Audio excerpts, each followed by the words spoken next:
Most people begin with a completely flawed assumption when they lie to an empath. They believe they are dealing with someone soft, someone who prioritizes harmony over accuracy, someone who will accept a convenient explanation simply to avoid tension.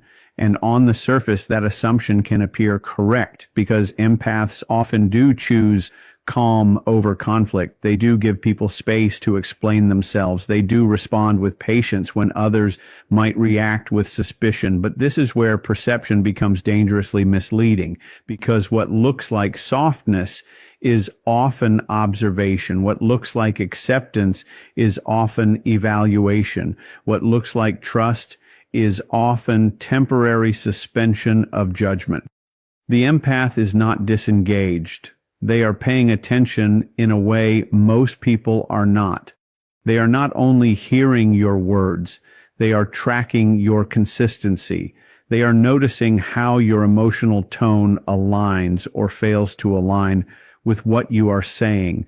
And this creates a critical difference because the average person listens for content. The empath listens for congruence. So when someone lies, they assume the empath is focused on what is being said, but the empath is focused on something else entirely.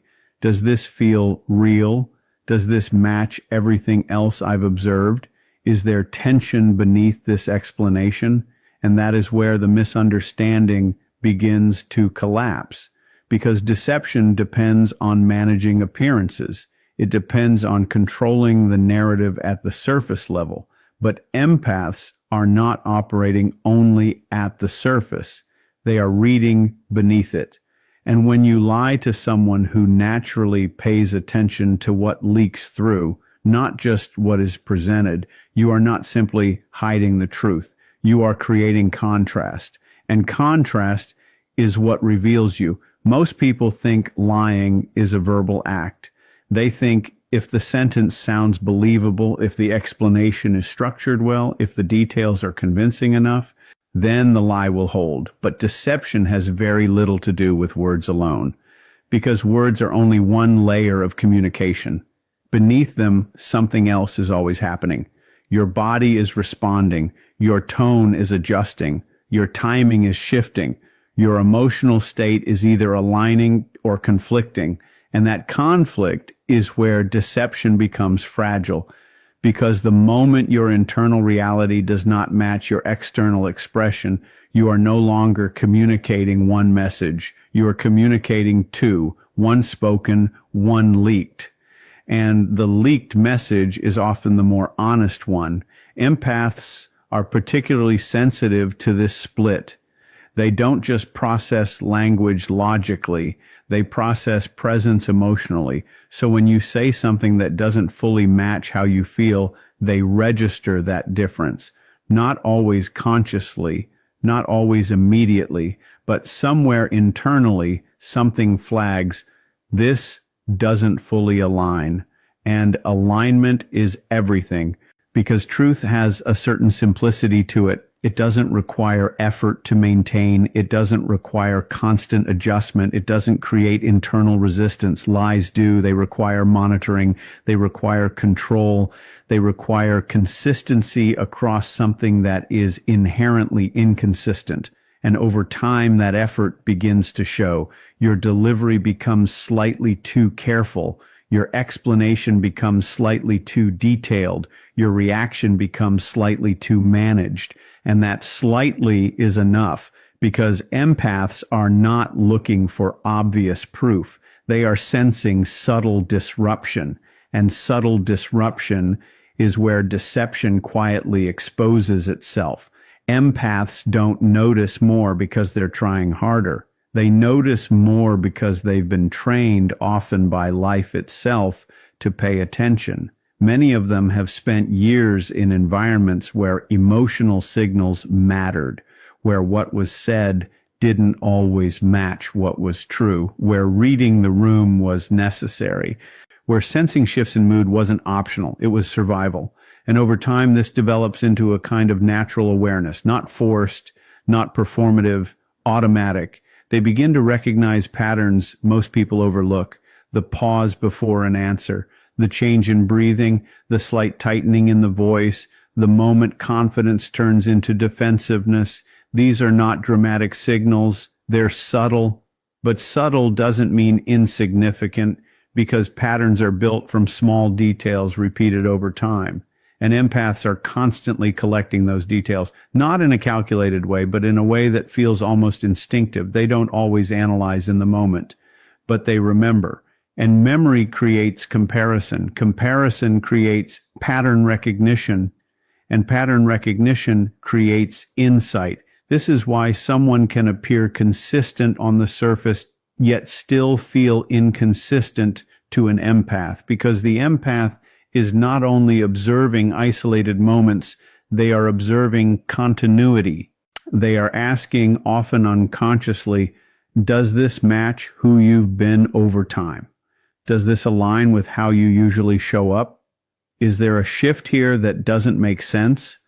And when the answer is no, they don't always react immediately, but they don't ignore it either. They store it. And once enough of those small inconsistencies accumulate, what once felt like a vague feeling becomes something much clearer, a pattern. And patterns are very hard to hide from someone who is always paying attention.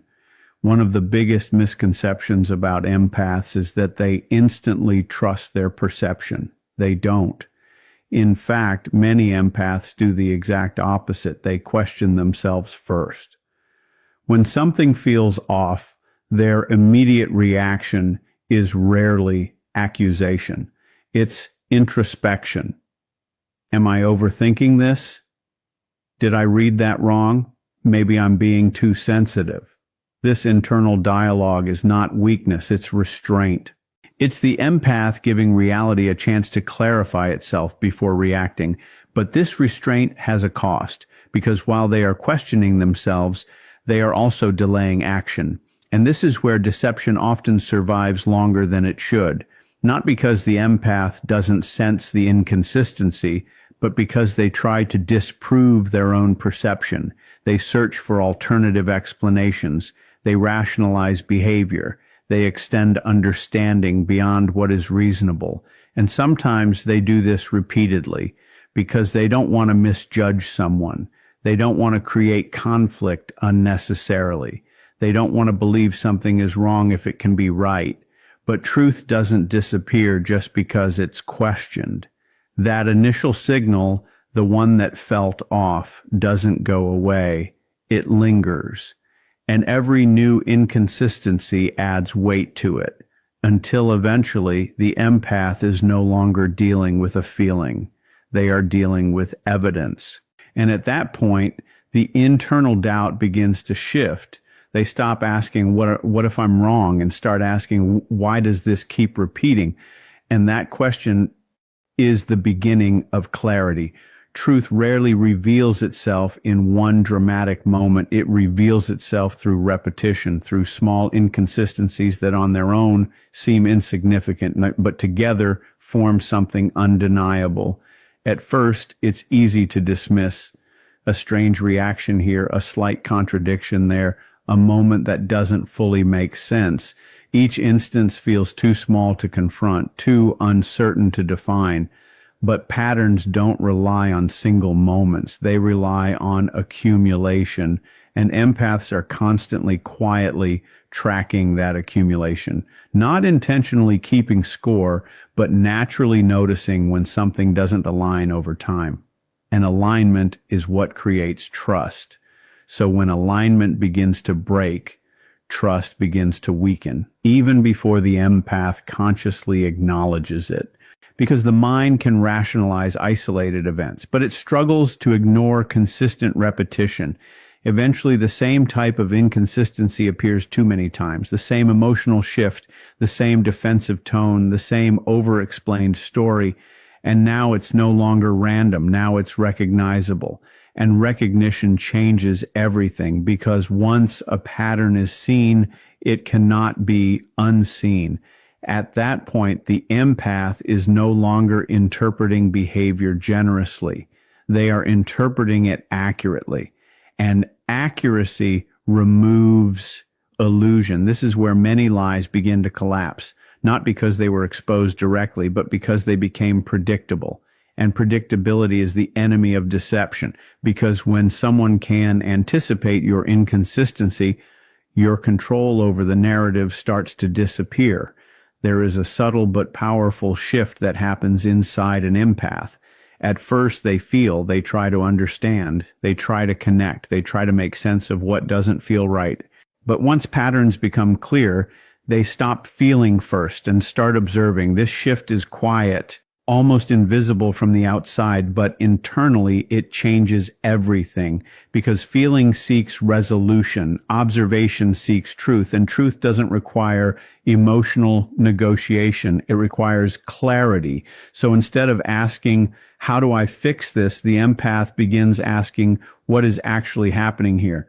They step back, they detach slightly, not because they don't care, but because caring without clarity creates confusion. And confusion is no longer acceptable. Now they're watching behavior more than words.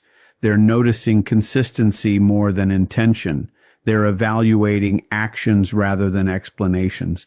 And this makes deception much harder to sustain, because explanations can be adjusted, but behavior over time reveals itself. This is where many people feel a shift in the empath's energy. They may not understand it, but something feels different, less reactive, less emotionally available, less easily reassured. And that's because the empath is no longer trying to believe you. They're trying to understand the pattern. And once someone moves into observation, they stop being influenced by temporary performances, because observation is patient. It doesn't rush. It doesn't need immediate answers. It simply waits until reality becomes obvious. Silence in the context of an empath is often misunderstood. Most people interpret silence as confusion, as withdrawal, as emotional shutdown. But that's not always what it is. Sometimes silence is clarity. It's the moment the empath stops trying to resolve something that no longer makes sense. Before silence, there is usually effort. Effort to communicate, effort to understand, effort to repair. But when those efforts repeatedly meet inconsistency, something shifts. The empath realizes that more words won't create more truth. And that realization changes their behavior. They stop asking. They stop explaining. They stop chasing clarity from someone who is creating confusion, and instead they become still. This stillness is not passive, it's decisive, because silence removes engagement, and without engagement, unhealthy dynamics lose their momentum. There's no argument to fuel, no emotion to manipulate, no reaction to control. And that can feel unsettling to the person on the other side, because they were expecting participation. They were expecting response. They were expecting the empath to continue trying, but the empath has shifted. They are no longer negotiating with inconsistency. They are acknowledging it. And acknowledgement doesn't require noise. It requires acceptance. And acceptance often looks like silence, not because nothing is happening, but because everything has already been understood. Trust for most people is a social agreement. For an empath, it's something far more structural. It's not just, I believe you. It's, I am building emotional reality with you. And that difference matters, because when an empath trusts someone, they don't do it casually. They open gradually. They observe consistency. They allow emotional safety to form over time. So when that trust is broken, the damage is not limited to the lie itself. It affects the entire structure that was built around it. Because trust is what allows vulnerability to exist. It's what makes honesty feel safe. It's what allows someone to show up without defense. And when deception enters that space, and it doesn't just introduce doubt, it introduces instability. Now, the empath is no longer standing on something solid. They're standing on something uncertain. And uncertainty changes how they engage. They become more cautious, more selective, more aware of risk. not because they want to withdraw, but because their system has registered something important. This is no longer safe in the same way. And safety, once disrupted, is difficult to restore because trust is not rebuilt through explanation. It's rebuilt through consistency, through alignment repeated over time. And until that alignment is reestablished, the empath cannot return to the same level of openness because for them, trust is not just emotional, it's foundational. One of the most underestimated consequences of lying is this: it doesn't just affect the present, it alters the past. Because when deception is discovered, it forces reinterpretation. Moments that once felt genuine now feel questionable. Conversations that once felt honest now feel uncertain. And the empath begins revisiting everything, not obsessively, but instinctively. Was that real? Did they mean that? Was I responding to truth or to something constructed? And this creates a unique kind of psychological tension because the past, which once felt stable, now feels unstable. And when the past becomes unstable, the mind struggles to find grounding. This is why betrayal often feels so intense, not because of one event, but because it multiplies across memory. It spreads. It reaches backward into moments that were once trusted and changes how they are perceived. For an empath, this is especially difficult because they don't connect through surface-level interaction. They connect through meaning, through emotional depth, through perceived authenticity. So when authenticity is questioned, everything connected to it becomes uncertain. And uncertainty disrupts emotional continuity, which is why the impact of a lie often feels larger than the lie itself, because it's not just about what happened, it's about what everything meant. And when meaning becomes unclear, the relationship itself begins to lose its foundation. There is a point that many people don't notice until it's too late, the moment the empath stops investing. Externally, everything may still look normal. They may still respond, still communicate, still behave with calm. But internally, something has changed. They are no longer trying to build. They are no longer trying to repair. They are no longer trying to believe because belief requires evidence. And repeated inconsistency removes that evidence. So instead of pushing forward emotionally, they begin pulling back. Quietly, gradually, they share less, they expect less, they rely less. And this shift is not dramatic, it's subtle, but it's significant because relationships don't survive on presence alone. They survive on emotional investment. And when investment decreases, connection weakens, even if interaction continues. This is why many people are surprised when an empath eventually leaves, because they were still physically present, still engaged on the surface, but internally they had already begun detaching. And detachment doesn't happen suddenly. It happens in layers, each disappointment removing a little more energy, each inconsistency reducing a little more trust, until eventually there is nothing left to invest. And at that point, leaving is not emotional, it's inevitable. Silence is often interpreted as a lack of strength, but in reality, it can be the clearest expression of it because not all silence is avoidance. Some silence is decision. For an empath, silence becomes powerful when it is no longer driven by confusion, but by clarity. Before this stage, they may have tried to communicate repeatedly, tried to explain their concerns, tried to create understanding. But when those efforts meet resistance or inconsistency, they begin to recognize something important. More words will not create more truth. And once that realization sets in, they stop speaking in the same way, not to punish, not to manipulate, but to stop participating in something that no longer aligns. And that withdrawal changes the dynamic completely because many unhealthy interactions rely on engagement, on reaction, on emotional exchange. Silence removes that. It removes access. It removes influence. It removes the ability to continue the same pattern. And that can feel unsettling to the other person because they were expecting continuation. But the empath has shifted. They are no longer trying to fix. They are no longer trying to be understood. They are simply choosing not to engage with what is already clear. And that choice is where silence becomes power. The biggest mistake people make is not the lie itself. It's the assumption that follows it. The belief that the empath will stay anyway, that understanding equals permanence, that forgiveness equals unlimited chances, that patience equals tolerance without limits. But this is a misunderstanding of empathy. Empathy is not the absence of boundaries. It is awareness. And awareness evolves. At first, it may express itself as compassion, as understanding, as giving space. But over time, awareness begins to recognize patterns.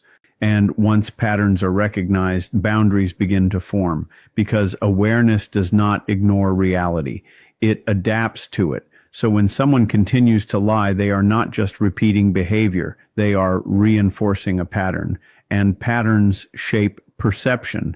Eventually, the empath no longer sees isolated incidents.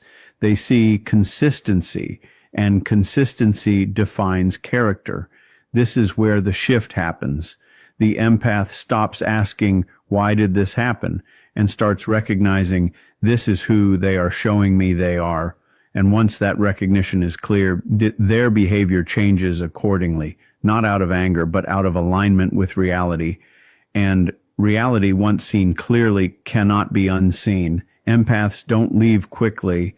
They stay longer than most people expect, not because they don't see problem, but because they believe in resolution. They try to understand. They try to repair. They try to restore what feels broken.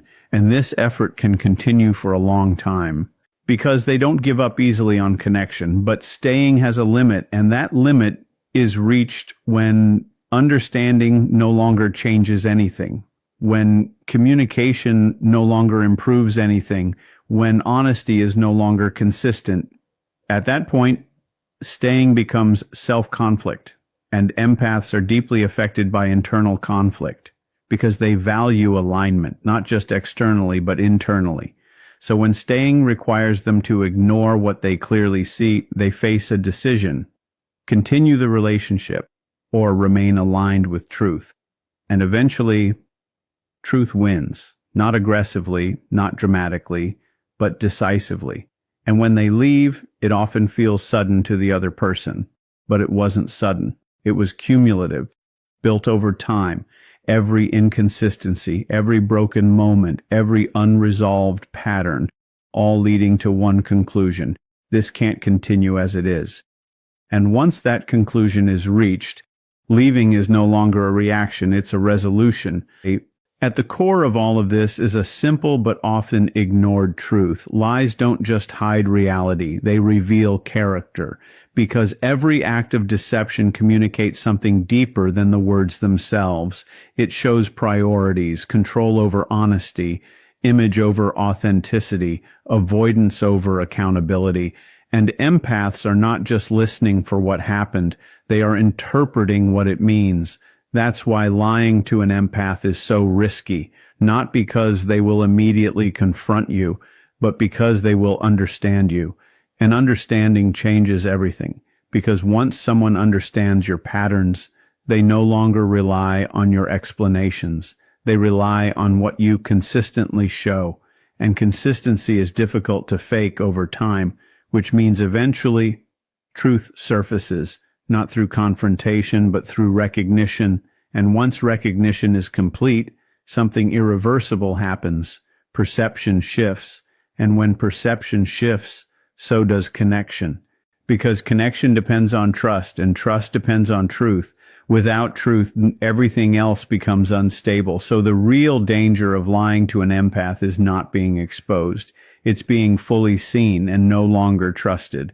And once trust is gone, what remains may look like a relationship, but it will never feel like one again.